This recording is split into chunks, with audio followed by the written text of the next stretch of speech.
Hi folks, Professor Bo here, and this intermediate lesson on editing with Premiere Pro is on organizing your footage. Here's the files you're going to get when you extract the download for the lesson. You've got 13 video clips. They are .mxf files. Alternatively, I might have provided you QuickTime movies, which are .mov files. They'll work exactly the same way as the other file type. They're just a different file type. And they should work just as well. If I click on one and hit the space bar, see that is a video clip. And you have one script, which is a PDF file. Let's look at the script. I'm opening it with Apple's preview program. So this is our Law & Order Special Victims Unit Tangled. That's the name of the episode. Scene 25. The pages that look like this are script notes that was hand noted on the set during shooting. We're more interested in the pages that look like this. Benson and Stabler enter to Jesse's contemptuous look. So there's three characters we have. There's a fourth character that enters near the end.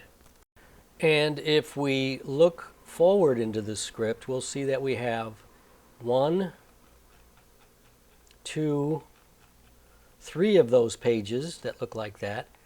Now this is interesting. On the first page of the script that looks like this, you'll see that we have these hand scribbles. This is scene 25. And this indicates that with this camera setup, when the line wiggles, these characters are not on camera. When the line is straight, they are on camera, and quite often camera setups will continue to the next page. This arrow is indicating that this continues to here. With the straight line, these characters are on camera. Where there's a wiggle, that is not on camera. This camera setup 25 goes all the way to the end of the scene, and then the line is terminated to indicate that that is where the shot ends. If you look over the whole script, you'll see that these camera setups have unique designations. 25, 25A, 25C and D. There's a 25B. Some setups are longer than others. This page I was going to skip, but let's take a quick look at it. This is the script notes page, and you'll notice that here's setup 25, and these are the takes, the individual shots from a camera setup. Take 1, 2, 3, 4, 5, 6, 7, 8, 9. None of them are circled until 10 and 11. And over here, here's 2510 and 2511. Those are called the selects. So the names of these shots correspond to the names of these clips. I just wanted to give you some of that technical information so you would understand what all the wiggles are and that kind of thing. But really what I want you to do is I just want you to read the 3 pages that look like this so you get an idea of who the characters are and what their lines are. Just to get an idea. You don't have to memorize it. Let's start a new Premiere project. Let's call it Tangled Scene 25 or something like that, and save it where you can find it later. Now the first thing I want to do here is change my workspace to Assembly Workspace. Click once on Assembly to do that. In the newest versions of Premiere, the workspaces are located along the upper right under this icon. So when I instruct you to change a workspace, you'll be using this pull-down menu rather than the old across the top links, unless you are using the older version, of course. So first off, make sure you're in the Assembly workspace, and then we can import our Tangled files. A student and I have discovered a gotcha with this new version of Premiere. There are these links up here which should take you to different portions of the program, and we've discovered that it is incredibly buggy. Do not use the import link here. Use the method I just told you about, one of which is going under the File menu and importing from under the File menu. If you click on the import link, which I don't recommend you doing, it, among other things, grays out the File menu import menu. So it's buggy. Let's see if they fix it. Here's the folder Tangled Scene that came out of tangledscene.zip. And here are all of our clips. I'm going to click once on the first clip. I'm going to hold down the Shift key and click on the last clip. Our script will not come in. If you did import the folder Tangled Scene, you may get an error message, and that's just because it can't import a PDF file. So here's all our clips. Let's go down here. Let's change our icon view mode to list view in the project panel. So things look like this. The first thing to note about the list view here is that there are columns with much information about these clips. And if I click on the name column up here and I click on it a second time, it reverses the order of the clips. Originally they were in alphabetical order, but now they are in reverse alphabetical order. I'll click it again, and now this is the original order with 2510 at the top. Also, if you were to click on another column, it will reorder the clips according to the alphabetical or numeric number of that column. So that will be a very different order than if you were to stick to the order of the name column. I'm going to click off of the clips in this empty area so that they'll be deselected. Now to the organizing of your footage. Well, number one, I want you to recall that you could do a lot of your organizing outside of Premiere. You can put your clips in folders. You can have one folder for clips of a certain type, another folder for clips of another type. You can have a folder for sound, and then that can have folders inside of it with music, sound effects, and so on. So those folders can be imported into Premiere with the clips in them, and the names of those folders would come in, and then of course we call them bins. So that's one major way to do your organizing outside of Premiere.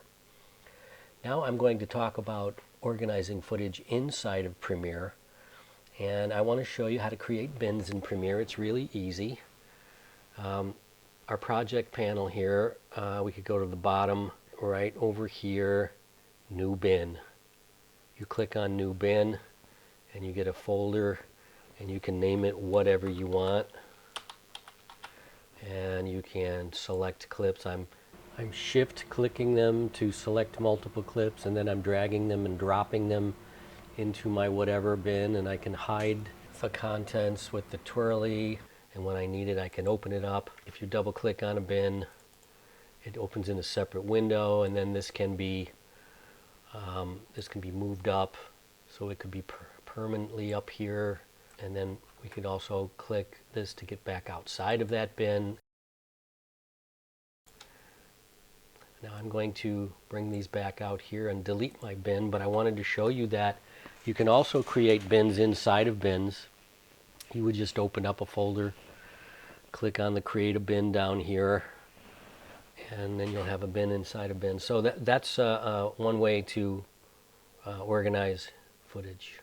Now I'm going to double click on clip 2510, and that will load 2510 over here into the Source tab of our monitor.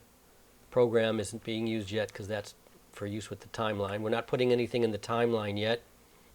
We're just watching this clip. But this first shot, 2510, you'll see that the clapboard actually identifies it as 25, take 10. And this material with the time code numbers, this was burned in for editing purposes.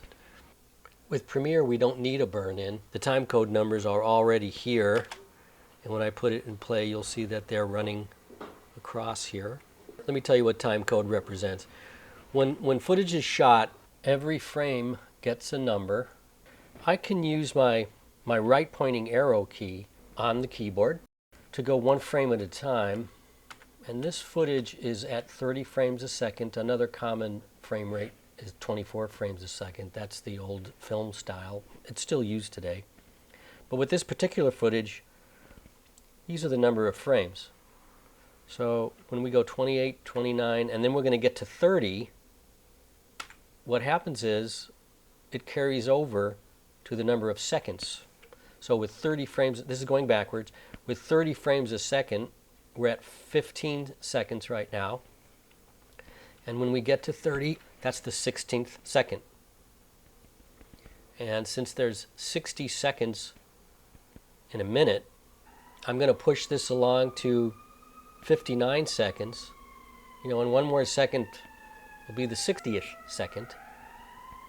So when my frame hits 29 and then 30, this goes from 59 seconds to, it carries over to 1 minute. Then the 59th minute would carry over to the next hour. So when you're looking at time code from right to left, it represents frames, seconds, minutes, and hours. Now it's unfortunate that this footage is degraded, but it's still useful for our lesson because it was professionally shot, and so the sound is good and the lighting is good. We are going to watch this first clip. It's over 2 minutes long. Bear with me, it's going to be the most boring 2 minutes of television you've ever seen because it's unedited, but we do have to watch it. We can refer to this shot as a master shot, which means that it goes all the way from when he says action, it goes all the way from the beginning of scene 25 to the end of scene 25. It contains the entire script. What's useful about a master shot is that if we don't have any other choices in our editing, we can always cut to the master shot because it goes all the way through the scene. My mom and stepmom are both charity junkies. Since when is charity a game of chance? Look, you know what the biggest fundraising gimmick is? Casino nights. So what, they forced you to bet until it hurt? No, my mom organized them since she was like, I don't know, 12. She'd give me a bushel of chips and say, go have fun. It's a short hop from there to the OTB. In high school, I started a poker game, and then it was road trips to Atlantic City. Ooh, you gotta be 21 to get into those casinos. I never had any trouble. So how deep you in? 100,000? Yeah, got behind with my bookie, laid 50 grand on the Giants game. He's probably gonna have my legs broken. So this bookie, would he come after your parents? Notice that in this camera setup, we can't really hear what Benson, the lady cop, is saying because she's not mic'd. I did. And we also can't see her face. My dad called me brain And in the script, she'd be represented by one of those wiggly lines, whereas Jesse, the character in the middle, would be represented by a straight line. And people were probably gonna hurt me and he wouldn't give me a dime. Where were you Tuesday night, Jesse? Are you crazy? You got your money, you got even with your dad. No, no. I'm Jesse's attorney. This interview stops now. All right, good. And let's do one last one. Let's look at clip 25B1. And I'm going to grab my playhead and drag it over to show you that this is a camera setup that favors Stabler. And then also, if I double click on clip 25D3, you'll see that this is a camera setup that favors Benson. With these shots, these characters are lit properly and mic'd properly. The editor would familiarize him or herself with the script and then watch all of this footage. Now the thing about the footage is there's too much here for you to watch and memorize. So organizing footage is using methods to be able to find something you need to cut into your sequence later. So you got to note these clips. And one of the first things you might think to do after watching 2510 and 2511 and thinking of them as a master shot, you could change the name of the clip. Now don't do this because I have a better suggestion, but I want to show you that it is possible to click twice on the name of the clip until the clip name highlights. And then I could call this clip something like MS for Master Shot 1. Actually, that might be medium, confused with medium shot. So we could say Master Shot 1. And then after we watch 2511 and see it's another take of the same camera setup, click on this and say Master Shot 2. Now the reason I didn't want you to do this is this. When you change the names of the clips, I'm going to right click on Master Shot 1 here, and I'm going to look at Reveal in Finder. You are going to see that it has not changed the name of the clip that it's referring to. Remember that in Premiere, when you have clips, they are referring to clips outside of the project. They are not actually in the project. So in this case, the names aren't changed. Now it won't matter. They'll stay linked and usable, but if in the offhand chance that the clips do become unlinked to their originals, there is a method to relink them, but it becomes more complicated if the names aren't the same. So that's why I didn't want you to actually rename these clips at their clip names. I'm going to undo this twice so that the clips have their original names back. What we can do to label these clips rather than changing their name is we can use one of these other columns which provide places where you can enter notes. So I'm going to go to the bottom here of our project panel, and we're looking at this bar, which I can drag to the right. Eventually we get to a column called Description. So here's a column called Description, and you can use Log Note if you want to also, but I like to use Description. I'm going to click and hold on this column and drag it to the left, and then let go of it so that it is residing right next to the names of my clips here. And notice that we can make more room with this column by dragging the edges of the column longer or shorter. So if I'm going to consider this my master shot, then maybe I'll type in the description here, Master Shot 1, which is what I would have changed the name to. And then here's Master Shot 2. And so on, and I'd watch all the clips and describe them as I need to. Now look at this. I could keep typing. There's no end to this column. So you can enter long strings of information about your clips, and you can designate them as, let's see, I'm not sure what this clip is, I'm not recalling, but let's pretend like it's Jesse close-up. Okay, and then I could put in a comma, and I could say good lines, he smirks. And that could be good or bad, but you see what the point is. This is going to allow me to go back and find something that I remembered might be good in my edit, and I can put as much information here as I need to. This is really a good way to organize clips without renaming them. I also want to tell you about subclips. And if I load 25E-2 MXF by double-clicking it into our source monitor, I'm going to drag the playhead, and I'm looking for something in particular. Do you see how Stabler is looking at Jesse, the kid, and then he glances at his partner, Benson, and then looks back at Jesse again? I can make a subclip from that section, and it doesn't have to be a short section like this. It could be quite a long section. But I'm going to take my playhead and go where it begins, and I'm going to click on this button, which is my Mark In button. The keyboard shortcut is I, and then I'm going to drag or play through it. And when he looks back at Jesse, then this is the Mark Out. And what that's done is it has designated, by the way, you can mark in and out with I and O while it's playing. Those marks designate a range here. And I could send this over the timeline and it would just be this range. So these I and O in and out marks are very useful. But what I want to do with this is make this subclip.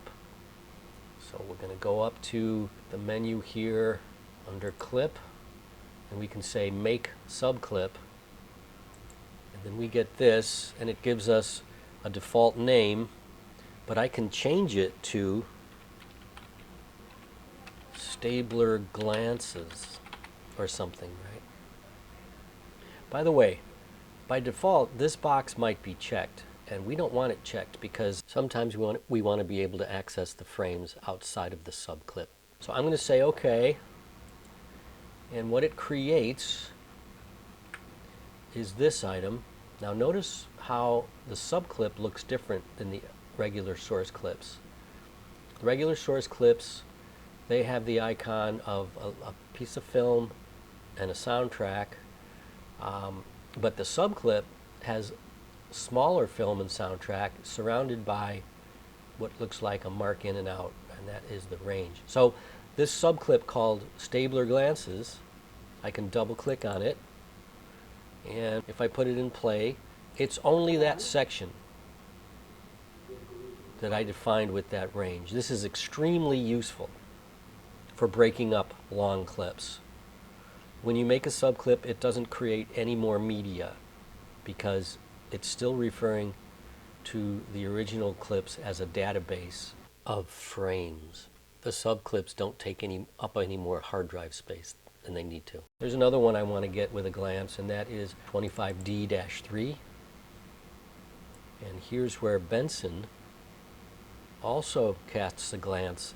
At first she's looking at Jesse, but she also casts a glance to her partner right there. So we're going to start here, and I'll mark an in mark, and then we'll play through it, and mark an out mark. So that's a glance, and I'll make a subclip. Under clip, make subclip. Benson's glance. And here's my new subclip. And what I'm going to do with these is I am going to cut them together later so that the cops look like they're looking at each other at a particular time. So subclips are very useful in that way. I want to tell you about a number of important keyboard shortcuts to help you get around the footage. I might have mentioned that the space bar will put your footage into play or pause. Now take your favorite hand and hover your 3 middle fingers over the J, K, and L keys on your keyboard. If I hit L, that is regular speed forward. If I hit K, that's a pause because it's in the middle, and then I can hit J, and that's going to go backwards, complete with backwards sound. So don't be confused by that. I'm going to hit K. By the way, you can go from J to L, and you can go from backwards to forwards. Now if I tap L, that gives me a search speed, and every time I tap it, it goes faster. It does reach a speed limit eventually, but tapping L will go forward quite quickly. If I hit J, that's regular speed backward, but the more I tap J, the faster I'm going backwards as well. So those keyboard shortcuts are very, very useful, as are the I and O that I mentioned before for mark in, mark out. Here I've provided descriptions that I've recorded. So the CUs are close-ups and the MSs are medium shots. And there's the 2 subclips that I gave you an example of. Watch all the footage, organize the clips as best you can.